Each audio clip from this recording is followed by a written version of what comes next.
अस्सलाम वालेकुम dear students. मैं हूँ आपका teacher mister D Mohammad Dawood और हम आज से स्टार्ट करने जा रहे हैं क्लास 9 की फ़िज़िक्स।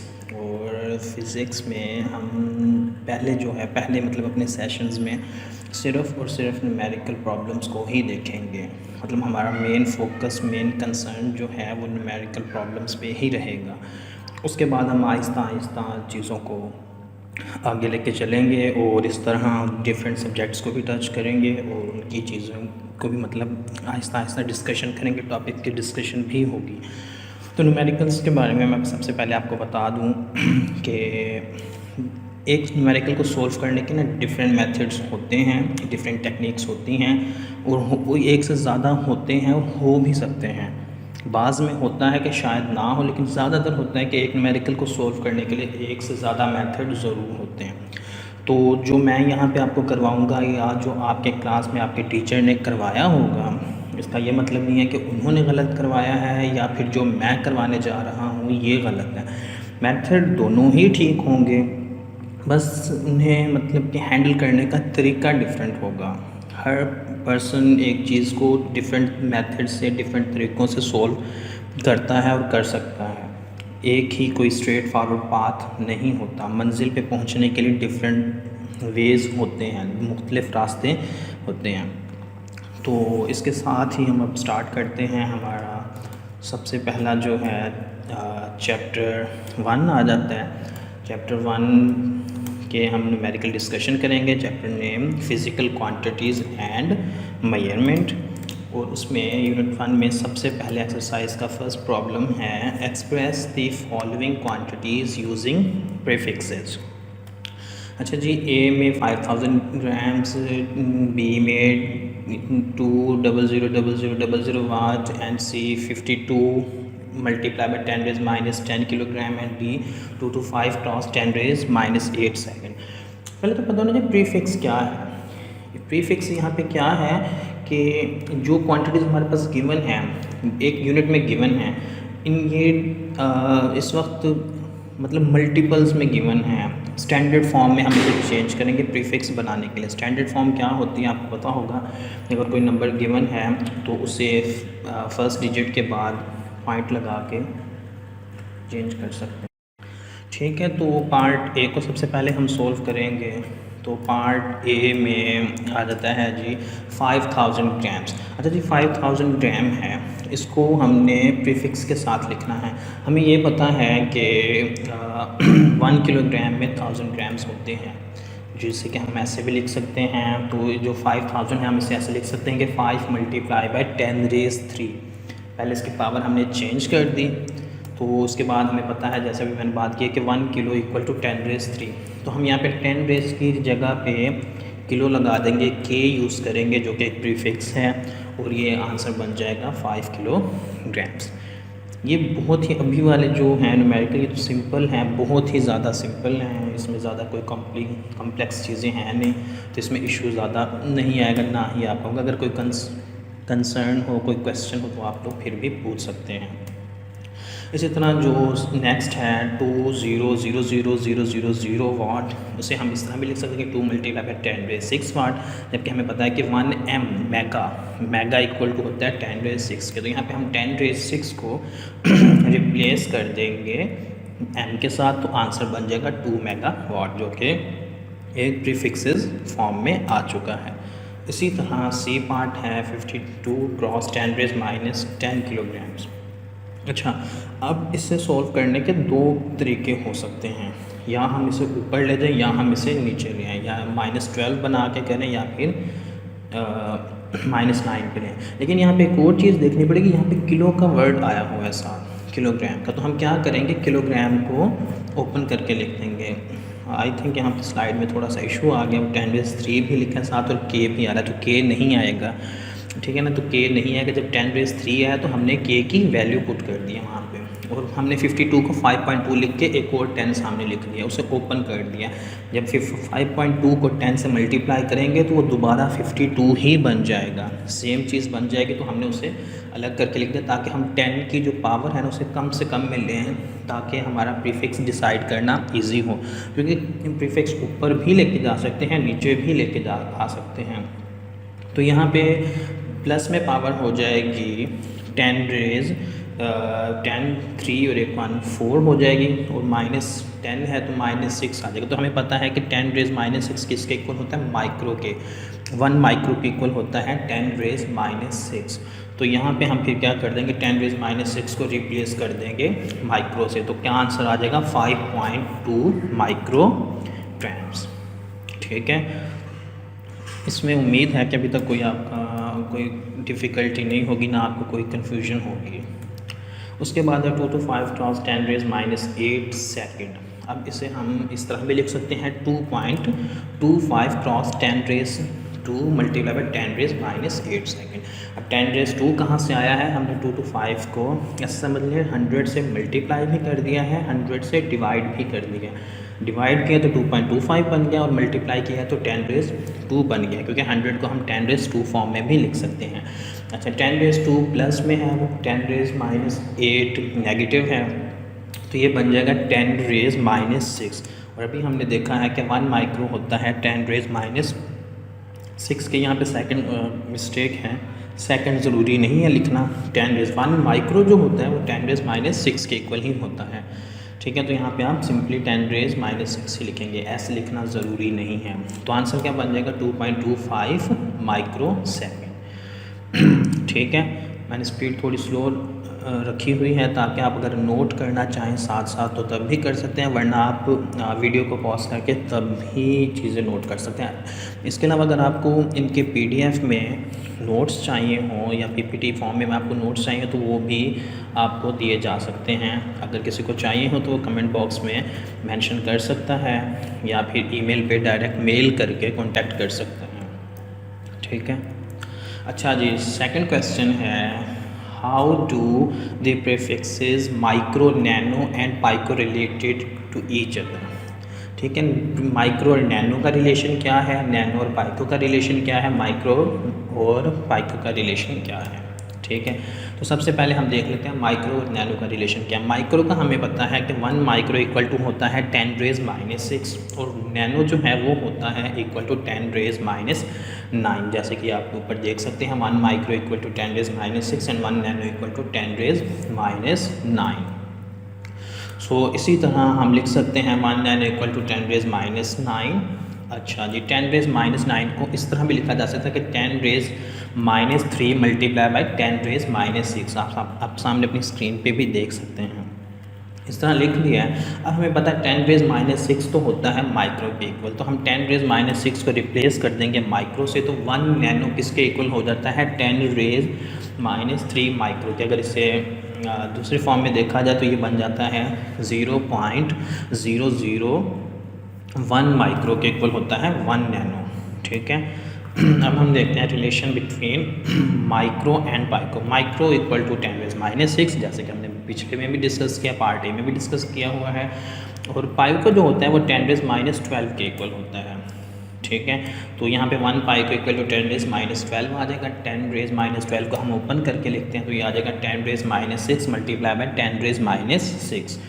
ठीक है, तो अब 10 रेज -6 हमें पता है माइक्रो के इक्वल होता है, तो हम यहाँ पे वो वैल्यू पुट कर देंगे तो 1 पाइको इक्वल टू आ जाएगा 10 रेज -6 माइक्रो के। ठीक है, अब हमारे पास क्या आ गया है, रिलेशन बिटवीन नैनो एंड पाइको। अब हमने नैनो और पाइको का रिलेशन देखना है। नैनो की value 1 nano equal to 10 raise -9 and 1 pico equal to 10 raise -12। ठीक है, तो 1 पाइको इक्वल टू 10 रेज -12 लिख लिया है। हम इसे ओपन करके लिख सकते हैं 10 raise -3 multiply by 10 raise -9। 10 raise -9 equal to nano के होता है, तो 1 पाइको आ जाएगा इक्वल टू 10 रेज -3 नैनो के। और इस तरह हमने तीनों के आपस में रिलेशन को डिस्कस कर लिया है, और यही इनके आंसर्स हैं। अच्छा जी, नेक्स्ट क्वेश्चन है, your hair grow at the rate of 1 millimetre per day, यानी कि आपके जो बालों की ग्रोथ हो रही है ना वो रेट, जब जब भी रेट का वर्ड आएगा ना तो वहाँ पे टाइम का साथ रिलेशन ज़रूर होगा। रेट का वर्ड का मतलब ही यही है कि साथ हो उसके क्वांटिटी का टाइम के साथ जिक्र हो रहा है। तो यहाँ पे 1 मिलीमीटर पर डे है। क्या कहते हैं जी, फाइंड करें ग्रोथ रेट इन नैनोमीटर पर सेकेंड। अच्छा जी, मिलीमीटर में गिवन है और आगे नैनोमीटर में हमसे वो आंसर पूछ रहा है कि पर सेकंड जो है ना ग्रोथ वो क्या होगी नैनोमीटर में। ठीक है, तो सबसे पहले हम डाटा बनाएंगे। अच्छा, ये एक और स्ट्रेटजी है, ज़्यादातर टीचर्स मतलब इसे नहीं फॉलो करते, लेकिन मैंने अपने टाइम में बिल्कुल फॉलो किया है और हमेशा किया है। 9th 10th first year second year मैंने इन चारों क्लासेस में इसे फॉलो किया। इवन यूनिवर्सिटी लेवल पे भी जहाँ पे न्यूमेरिकल वाला काम आया है कभी, मैंने इस चीज़ को वहाँ पर भी फॉलो किया है। तो आप लोगों की मर्ज़ी है, अगर आप लोग इसी तरीके से करना चाहें ठीक है, वरना डायरेक्टली भी किया जा सकता है। इस तरह क्वेश्चन सॉल्व करने का फ़ायदा ये होगा कि एग्जामिनर इम्प्रेस होता है कि आपके पास क्वेश्चन की ना पूरी डिटेल्ड नॉलेज है। आपको पता है कि आपको क्या चीज़ दी गई है, आपको पता है आपने क्या चीज़ मालूम करनी है, आपको पता है आप कौन सा फार्मूला यूज़ करेंगे, आपको पता है आपने किस तरह उनकी कैलकुलेशंस करनी है। जब आपके पास हर चीज़ क्लियरली होगी तो एग्ज़ामिनर को भी पता चलेगा कि हाँ इसे हर चीज़ का पता है, तो इसीलिए मार्क्स भी आपको इसके पूरे ही देगा। बाज़ दफ़ा होता है कि आप आंसर सही नहीं भी निकाल सकते, लेकिन ऊपर से आपकी प्रेजेंटेशन इतनी अच्छी होती है कि एग्ज़ामिनर इसी से ही इम्प्रेस होकर कि बच्चे को हर चीज़ का पता था, लेकिन एंड में जाके कोई गड़बड़ हो गई है तो इस वजह से उसका आंसर चेंज है। तो इसकी वजह से बाज़ दफ़ा वो अगर 4 मार्क्स का क्वेश्चन है तो आपको 2.5 2 मार्क्स 3 मार्क्स तक मिल सकते हैं। तो अगर आप चाहें तो आप भी अडॉप्ट कर सकते हैं। सबसे पहले हम लिखते हैं डाटा। हमारे पास इस पूरे क्वेश्चन में डाटा क्या है, ग्रोथ रेट है 1 millimetre per day. To determine हमने फाइंड क्या करना है, हमने फाइंड करना है growth rate in nanometre second. अच्छा जी, उसके बाद कैलकुलेशन करेंगे। अब यहाँ पे देखो कोई स्पेसिफिक फार्मूला नहीं यूज़ हो रहा, तो इसलिए वो फार्मूला वाला जो है ना हेडिंग वो यहाँ पे यूज़ नहीं होगी, तो हम डायरेक्टली कैलकुलेशंस पे चले जाएंगे। तो कैलकुलेशन क्या, ग्रोथ रेट है हमारे पास equal to 1 millimetre per day. अब हमें पता है कि 1 डे में, एक दिन में 24 आवर्स होते हैं, 1 आवर में 60 मिनट्स होते हैं और 1 मिनट में 60 सेकंड्स होते हैं। तो हम इन क्वांटिटीज़ को अब चेंज करेंगे। 1 mm को वैसे रहने दिया और नीचे वाली वैल्यूज़ को 24 मल्टीप्लाई बाय 60 मल्टीप्लाई बाय 60 कर दिया। अब हमने ऊपर मिली की भी वैल्यू पुट कर दी। m जो है फर्स्ट यहाँ पे मिलीमीटर है, m मिली है, मिली होता है इक्वल टू 10⁻³ जैसे हमने माइक्रो पढ़ा था 10⁻�6, नैनो पढ़ा था 10⁻�9 और पाइको पढ़ा था 10⁻12। तो इस तरह मिली जो होता है वो 10⁻³ के इक्वल होता है। वैल्यूज़ पुट कर दी हैं। अब नीचे वाले जो है हमने उसे चेंज कर लिया है स्टैंडर्ड फॉर्म में, 8.64 मल्टीप्लाई बाय 10⁻⁴ आ गया। अब 1 को डिवाइड करेंगे 8.64 पे तो आंसर आता है 0.1157 मल्टीप्लाई बाय, अब ऊपर 10⁻³ पहले से थे और नीचे वाले भी ऊपर जाके पावर जो है माइनस हो जाएगी तो 10⁻⁴ हो जाएगा। अब हमने आंसर देना था नैनो में, तो हमने क्या किया, जो डेसिमल पॉइंट है उसे मूव करवाया है राइट साइड पे, लेफ़्ट से राइट साइड पे मूव करवाया। जब डेसिमल पॉइंट को लेफ़्ट से राइट साइड पे मूव करवाते हैं तो जो पावर है साथ आती है, या जितने डिजिट्स हम मूव करवाते हैं उतनी ही नेगेटिव पावर लेते हैं, लेकिन जब हम राइट से लेफ़्ट की तरफ जाते हैं तो पॉजिटिव पावर उतनी ही इंक्रीज़ होती है। तो यहाँ पे आ गया है -2 10⁻²। अब देखें पावर्स देखें, -2 -3 -4 ये हो जाएगी पावर टोटल 10⁻⁹। अब हमें पता है कि 10⁻⁹ किसके इक्वल होता है, नैनो के। तो आंसर क्या आ जाएगा, ग्रोथ रेट 11.57 नैनोमीटर पर सेकेंड, यानी कि जो बालों की ग्रोथ है वो कितनी हो रही है, 11.57 नैनोमीटर पर सेकेंड। एक सेकंड में इतनी ग्रोथ रेट है। एक और भी यहाँ पे एंड पे यूज़ कर सकते हैं आप, हेडिंग वो होती है रिज़ल्ट की, जिसमें आप इसी चीज़ को लिखते हैं, या जैसे मैंने भी वर्बली बोल के बताया कि the growth rate of here in a day will be this this this. इस तरह आप रिज़ल्ट की भी हेडिंग एंड पे ऐड कर सकते हैं। अच्छा जी, नेक्स्ट क्वेश्चन है 1.4, rewrite the following in standard form. पीछे जो दी गई हैं चीज़ें, वैल्यूज़ दी गई हैं उन्हें स्टैंडर्ड फॉर्म में लिखें। उम्मीद है ये आप लोगों ने टॉपिक अच्छे से पहले डिस्कस किया हुआ होगा, पढ़ा हुआ होगा, तो आपके लिए कोई कन्फ्यूजन है ही नहीं। तो मैं इसे जस्ट गो थ्रू कर देता हूँ, जैसे लिखा हुआ है वैसे ही। 1168 मल्टीप्लाई बाई 10⁻20 को हमने स्टैंडर्ड फॉर्म में लिखना। स्टैंडर्ड फॉर्म आमतौर पे होती क्या है कि उसे साइंटिफिक नोटेशन में लिखना, यानी कि डेसिमल पॉइंट लगा देना। यूके में मोस्टली ये यूज़ होती हैं और उसी बेस पे हमने क्या किया, जो डेसिमल पॉइंट, अब देखिए डेसिमल पॉइंट यहाँ पे जब नहीं नज़र आ रहा है तो इसका मतलब वो एक्सट्रीम राइट पे है, 8 के बाद है।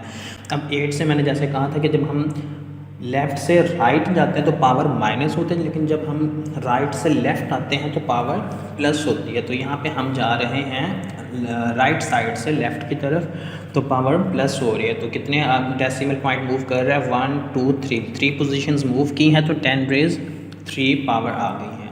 तो इसी को आप करेंगे, एक 10⁻³ पावर है, -27 है, तो पावर हो जाएगी -24 and this is your answer. Next है part B, 32 multiply by 10⁻⁵। Already 10⁻⁵ है, 32 है, तो 32 को कैसे हम 1 डिजिट ही डेसिमल पॉइंट मूव कर सकते हैं, तो 3.2 मल्टीप्लाई बाई 10 आ जाएगा।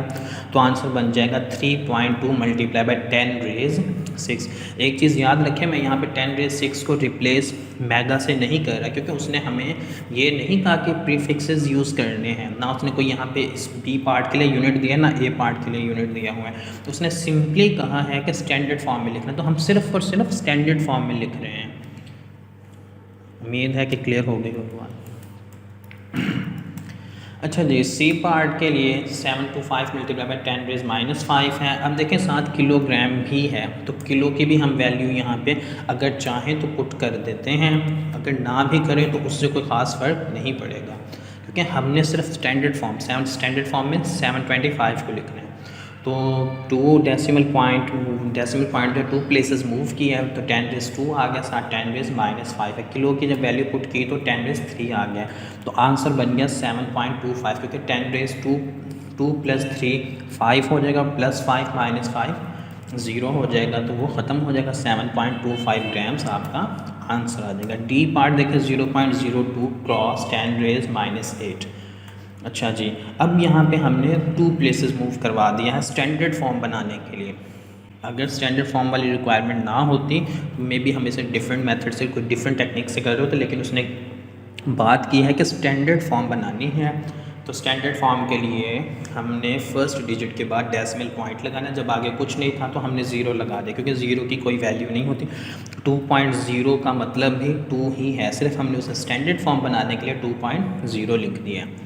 तो ये पावर नेगेटिव में आएगी, यहाँ पे 10⁻², 10⁻⁸, 10⁻10 बन जाएगी। ठीक है, इसके बाद हम पहुँच जाते हैं क्वेश्चन नंबर 5 पे। आई थिंक इस पे एनिमेशन लगाना मैं भूल गया था, जिस वजह से डायरेक्टली आपके सामने सॉल्व होकर आया हुआ है। तो वैसे इसमें भी यही काम ही करना है, स्टैंडर्ड फॉर्म बनानी है। तो जैसे वो पहले वाला काम किया, ये सेम ही है, रिपीट ही हुआ है एक लिहाज से क्वेश्चन, इसमें कोई ख़ास फ़र्क नहीं है। तो ये वैसे ही दोबारा कर लेंगे। हाँ, इसमें डी पार्ट जो है वो थोड़ा डिस्कशन वाला है, तो वो हम इस पर करते हैं। ठीक है, तो हमें पता है कि 1 डे में 24 आवर्स होते हैं, 1 आवर में 60 मिनट्स होते हैं, 1 मिनट में 60 सेकंड्स होते हैं। उसने हमसे पूछा क्या था कि क्या बताना है 1 डे के सेकंड्स इन अ डे, इसे स्टैंडर्ड फॉर्म में लिखना, कि एक दिन में कितने सेकंड्स होते हैं, इसे स्टैंडर्ड फॉर्म में लिखना है। तो क्या आ जाएगा, 1 डे इक्वल टू होता है 24 मल्टीप्लाई बाई 60 मल्टीप्लाई बाई 60। इसे जब सारे तीनों को मल्टीप्लाई करेंगे तो आंसर आ जाएगा 86,400 सेकंड्स। तो 86,400 सेकंड्स को जब हमने स्टैंडर्ड फॉर्म में लिखना तो ये बन जाएगा 8.64 क्रॉस 10⁻⁴ सेकंड। अच्छा जी, अच्छा एक और चीज़ भी आपको पता होनी चाहिए, एग्ज़ाम्स में जो मतलब छोटी क्लासेस लेवल तक, यानी अप टू 12th तक जो है, आम तौर पे ना तो फिगर वाले प्रॉब्लम्स आते हैं, न्यूमेरिकल्स आते हैं पेपर में, और ना ही बहुत बड़ी स्टेटमेंट्स वाली, यानी कि जिनकी स्टेटमेंट बुक के लिहाज से बड़ी हो। यहाँ पे आपको स्क्रीन पे तो शायद सिर्फ 2 लाइन शो हो रही होंगी, क्योंकि ये कंप्यूटर में, लैपटॉप में प्रिंट हुआ है, यूज़ हुआ है। लेकिन जब वो हैंड राइटिंग के साथ हो या जो पेपर में होता है तो बाज़ दफ़ा ये छोटी प्लेस, उस पर पेज छोटा होता है, यहाँ पर स्क्रीन की जो है ना विड्थ ज़्यादा है, तो इस वजह से ये 2 लाइन्स है, वहाँ पे ये 3 से 4 हो सकते हैं। तो आम तौर पे 3 से 4 लाइन्स वाले क्वेश्चंस जो होते हैं वो एग्जामिनर पेपर में देता ही नहीं है, उन्हें वो स्किप कर देते हैं अक्सर। मतलब जो सबसे शॉर्ट स्टेटमेंट वाले क्वेश्चंस होते हैं वो सबसे ज़्यादा इंपॉर्टेंट होते हैं, ये चीज़ दिमाग में रखिएगा। जो छोटी स्टेटमेंट होगी वो सबसे ज़्यादा इंपॉर्टेंट होगा, जो ज़्यादा बड़ी स्टेटमेंट होगी वो उतना ही कम इम्पोर्टेंट की तरफ मतलब मूव करता जाता है। तो यहाँ पे है वर्नियर कैलिपर से रिलेटेड क्वेश्चन आया हुआ है। ऑन क्लोजिंग द जार्स of a vernier callipers, zero of the vernier scale is on the right of its main scale. जो वर्नियर स्केल है वो ज़ीरो से राइट साइड पे है, मेन स्केल का जो है ना zero of the vernier scale, vernier calliper पे जो मेन स्केल का ज़ीरो है वो मेन स्केल की राइट साइड पे जा रहा है, ठीक है। तो such that the fourth division of its vernier scale coincides with the one of the main scale division. तो फोर्थ डिवीजन जो है ना वर्नियर स्केल की वो कोइंसाइड्स कर रही है मेन स्केल डिवीजन के साथ। अब पूछ क्या रहा है, find its zero error and zero correction. अच्छा, यहाँ पे देखा जाए तो डाटा में सिर्फ हमें ये दिया गया कि कौन सी डिवीजन मिल रही है, तो आपको इसका लीस्ट काउंट जो है ना वो याद होना चाहिए। तो डाटा में हम क्या लिखेंगे, number of divisions of the vernier scale कितनी है, 4 है। और लीस्ट काउंट क्या है वर्नियर स्केल का, मोस्ट कॉमन जो वर्नियर स्केल का लीस्ट काउंट होता है वो 0.01 सेंटीमीटर होता है। तो ये चीज़ आपको याद होनी चाहिए। हो सकता है हिंट में एग्ज़ाम में वो साथ दे दे और हो सकता है कि वो ना दे, तो ये आपको ज़ुबानी वैल्यू याद होनी चाहिए। लीस्ट काउंट वर्नियर स्केल का भी याद होना चाहिए और स्क्रू गेज का भी याद होना चाहिए अगर वो कहीं पे यूज़ हो। तो हमने फाइंड क्या करना है, ज़ीरो एरर फाइंड करना है, ज़ीरो करेक्शन फाइंड करनी है, ठीक है। तो कैलकुलेशंस पे डायरेक्ट आ जाएंगे क्योंकि इसमें भी कोई ख़ास फार्मूले वाला चक्कर नहीं है। तो ज़ीरो एरर किसके इक्वल होता है, number of division multiply by least count, यानी कितना एरर है कि वो जो उसकी डिवीजन्स आके हैं राइट साइड पे उसे लीस्ट काउंट से मल्टीप्लाई करेंगे तो इतना ज़ीरो एरर होगा। तो यहाँ पे 4 मल्टीप्लाई बाय 0.01 सेंटीमीटर, तो ज़ीरो एरर जो है वो आ जाएगा 0.04 सेंटीमीटर, ठीक है। अब साथ ही edge zero of the vernier scale is to the at the right side of the zero of the main scale. अच्छा जी, जब वर्नियर स्केल के जो है ना वो वर्नियर स्केल जो है वर्नियर कैलिपर के ऊपर वो ज़ीरो राइट साइड पे है, तो जो ज़ीरो एरर है ना वो पॉजिटिव होगा। जब ज़ीरो एरर पॉजिटिव है उसे ख़त्म करने के लिए हमें करेक्शन नेगेटिव करनी पड़ेगी, क्योंकि एरर उसमें पॉजिटिव में आया हुआ है। तो उस एरर को हम जो आंसर हमारे पास आएगा ना फाइनल, उसे सॉल्व करके किसी चीज़ का अगर हम डायमीटर या डेप्थ देख रहे हैं तो वो उसमें ज़ीरो करेक्शन के लिए उस वैल्यू को उसमें से माइनस करना पड़ेगा। तो यहाँ पे ज़ीरो करेक्शन बन जाएगी -0.04। ज़ीरो एरर पॉजिटिव तो ज़ीरो करेक्शन नेगेटिव, अगर ज़ीरो एरर नेगेटिव होता तो ज़ीरो करेक्शन पॉजिटिव हो रही होती, ठीक है ना। ये चीज़ दिमाग में रखिएगा। बाज़ दफ़ा ये आपके प्रैक्टिकल्स में भी आता है इससे रिलेटेड क्वेश्चन, तो ये वहाँ पर भी इम्पोर्टेंट है, तो ये चीज़ दिमाग में रखिएगा। Question 1.7 है, a screw gauge has 50 divisions on its circular scale. The pitch of screw gauge is 0.5 millimeter. What is its least count? अच्छा, अब यहाँ पे उसने हमें एक बता दिया स्क्रू गेज। मैंने कहा था कि स्क्रू गेज का आपको लीस्ट काउंट वैसे ज़ुबानी याद होना चाहिए, लेकिन यहाँ पे उसने बता दिया कि एक स्क्रू गेज है उस पर टोटल सर्कुलर स्केल के डिवीजन 50 हैं और उसकी पिच भी बता दी है। जब हमारे पास पिच और डिवीजन्स हो तो हम उससे भी लीस्ट काउंट फाइंड कर सकते हैं, अदरवाइज़ हमें ज़ुबानी वैसे याद होना चाहिए। लेकिन हमारा यहाँ पे क्वेश्चन यही है, टू डिटरमिन में यही है कि हमने लीस्ट काउंट फाइंड करना है। तो डाटा क्या है, number of divisions on circular scale जो है 50 हैं और पिच क्या है 0.5 मिलीमीटर। टू डिटरमिन हमने फाइंड क्या करना है, least count of screw gauge, ठीक है। तो फार्मूला यहाँ पे, अब यहाँ पे फार्मूला आ जाता है। फार्मूला लीस्ट काउंट का क्या है जी, least count equal to pitch divided by number of circular division, ठीक है। सॉल्यूशन या कैलकुलेशन, सॉल्यूशन भी कहते हैं इसे, कैलकुलेशन भी कहते हैं, दोनों यूज़ हो सकते हैं। मोस्टली कैलकुलेशंस राइट किया जाता है, बाज़ दफ़ा सॉल्यूशन भी कर सकते हैं, इसमें इससे कोई ख़ास फ़र्क नहीं पड़ेगा, ठीक है। तो वैल्यूज़ पुट करते हैं इन अबव फार्मूला। उसमें वैल्यूज़ पुट की, which has 0.5, number of circular division है 50। जब इसे डिवाइड करेंगे तो आंसर आ जाएगा 0.01 मिलीमीटर। अब हमारे पास जो लीस्ट काउंट आ चुका है ये मिलीमीटर में है। अगर उसने पूछा हुआ हो सेंटीमीटर में तो क्या करेंगे, हम इसे 10 के साथ डिवाइड कर देंगे फर्दर, तो ये मिलीमीटर से सेंटीमीटर में आ जाएगा। सेंटीमीटर में इसलिए हम कर रहे हैं क्योंकि मोस्ट ऑफ द वैल्यूज़ जो यूज़ होती हैं, निकालते हैं, हम फाइंड करते हैं स्क्रू गेज के साथ या लीस्ट काउंट के साथ, तो वो इसमें सेंटीमीटर यूनिट में ली जाती हैं। और लीस्ट काउंट ऐसे होता क्या है, लीस्ट काउंट ऐसा होता है कि मतलब कि हम जो मिनिमम कम से कम वैल्यू जो उस इस इंस्ट्रूमेंट की मदद से फाइंड कर सकते हैं उसे कहते हैं लीस्ट काउंट। यानी कम से कम वैल्यू हम इतनी फाइंड कर सकते हैं, यानी कि इतना प्रिसाइज होता है और इतनी स्मॉल रीडिंग्स हमें फाइंड करने में हेल्पफुल होता है, हेल्प करता है। अदरवाइज़ हम अगर कोई बड़ी रीडिंग हमने देखनी हो, जैसे लेंथ फाइंड करनी हो सिंपली, तो हम स्केल भी यूज़ कर सकते हैं। अगर किसी बड़ी चीज़ की लेंथ फाइंड करनी हो सिंपली तो हम स्केल यूज़ कर सकते हैं। ये आमतौर पे सिलेंड्रिकल शेप्स के लिए यूज़ होते हैं। 1.8 स्किप करवा दिया, वो बिल्कुल ही सिंपल सा था, उसमें कुछ करवाने के लिए था ही नहीं। तो आप जब देखेंगे सिर्फ आंसर ही लिखने हैं तो उसके लिए वो मैंने यहाँ पे स्किप करवा दिया। इवन जैसे ये which of the following quantities have 3 significant figures, इसमें भी कुछ खास है नहीं, सिग्निफिकेंट फिगर्स होती हैं, आपको ये पता होना चाहिए और उसके साथ ही आप ये सॉल्व कर सकते हैं। इसमें कोई ज़्यादा इशू वाली बात है नहीं, तो इसके भी मैंने सिंपली आंसर्स लिख दिए हैं।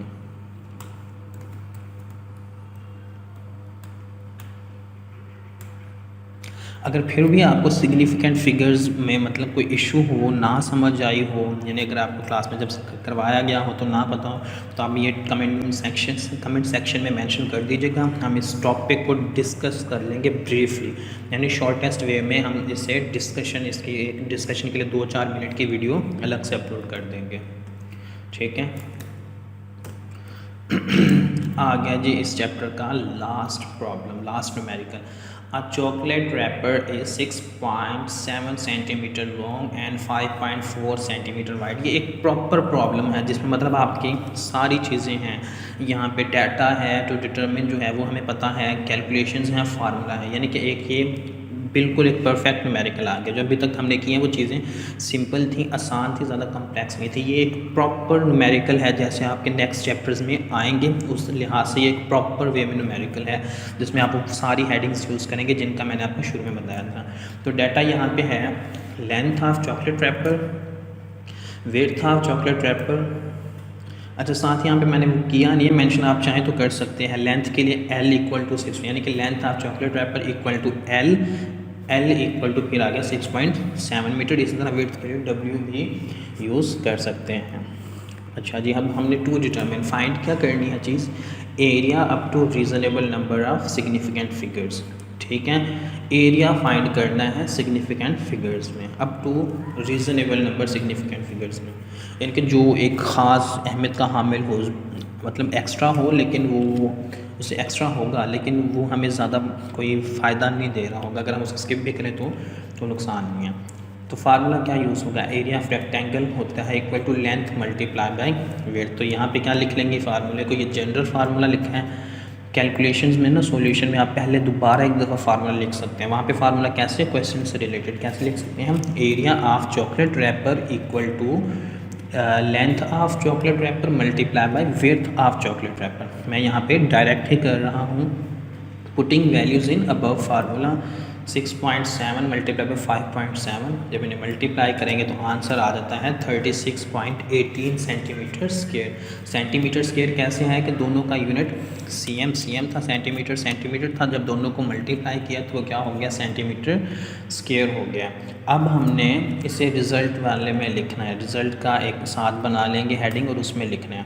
तो रिज़ल्ट क्या आ जाएगा, ऊपर उसने पूछा हुआ है कि अप टू रीज़नेबल नंबर, तो as the least number of significant figures in observe measurements are 2। यहाँ पे जो least number of significant figures है ना वो 2 हैं, तो एरिया क्या आ जाएगा, सिंपली 36 सेंटीमीटर स्क्वायर। उम्मीद है कि आपको आज की क्लास अच्छी लगी होगी और आपको चीज़ों की क्लैरिटी हो गई होगी। इसके साथ ही हमारा चैप्टर 1 ख़त्म भी हो जाता है। इसके अलावा अगर आपको कोई कन्फ्यूजन हो, कोई क्वेश्चन हो, कोई चीज़ पूछनी हो, किसी टॉपिक के बारे में पूछना हो, या किसी टॉपिक पे आप कहें कि सर इस पे वीडियो बना कर पहले मतलब शेयर करें, कि हमें वो क्लियर हो सके, हमें वो टॉपिक समझ नहीं आया ड्यूरिंग क्लास जब हमने किया है, तो उस पर हम काम कर सकते हैं। आप लोग अपनी कीमती राय जो है कमेंट सेक्शन में ज़रूर दें। इससे आपका फ़ीडबैक बहुत ज़रूरी है। जितना आप फ़ीडबैक देंगे हम चीज़ों को उतना ही इम्प्रूव करेंगे। ठीक है, आपका फ़ीडबैक बहुत ज़रूरी है। अभी हम स्टार्टिंग के लिए प्रेजेंटेशन वे में मतलब क्वेश्चंस को देख रहे हैं, इनकी डिस्कशन कर रहे हैं। एक तो मेरी राइटिंग भी बहुत वैसे गंदी सी मेरी राइटिंग है, तो आपको वो ज़्यादा समझ भी नहीं आनी थी, तो इसलिए मैंने प्रेजेंटेशन पे ज़्यादा टाइम, इस पे ज़्यादा मेहनत लगी है। इसके बजाय अगर राइटिंग वे में करते तो वो शायद ज़्यादा मसला, ज़्यादा टाइम ना लगता, बड़े आराम से और बड़े जल्दी हो जाता। लेकिन उसमें में भी आप कहते हैं कि सर ये लिखा क्या है, समझ नहीं आ रहा, आपकी राइटिंग बहुत ही गंदी है, ये ब्ला ब्ला ब्ला एक्सेट्रा एक्सेट्रा। तो इसलिए मैंने प्रेजेंटेशन में किया है। इंशाल्लाह हम वैसे मूव करेंगे, राइटिंग पे भी आएंगे। राइटिंग में जो कोई चीज़ें कम्प्लेक्स हैं जो हम पीपीटी में नहीं कर सकेंगे, जिनकी प्रॉपर डिस्कशन होनी चाहिए, तो हम एक रजिस्टर पे ही करेंगे ताकि चीज़ों की बिल्कुल आपको क्लैरिटी हो सके। उम्मीद है आज की क्लास आप लोगों ने एंजॉय की होगी। और अगर आप लोग चाहते हैं आपको ऐसे ही अच्छे अच्छे लेक्चर्स मिलते रहें तो हमारा चैनल सब्सक्राइब करना ना भूलिएगा। Thank you so much.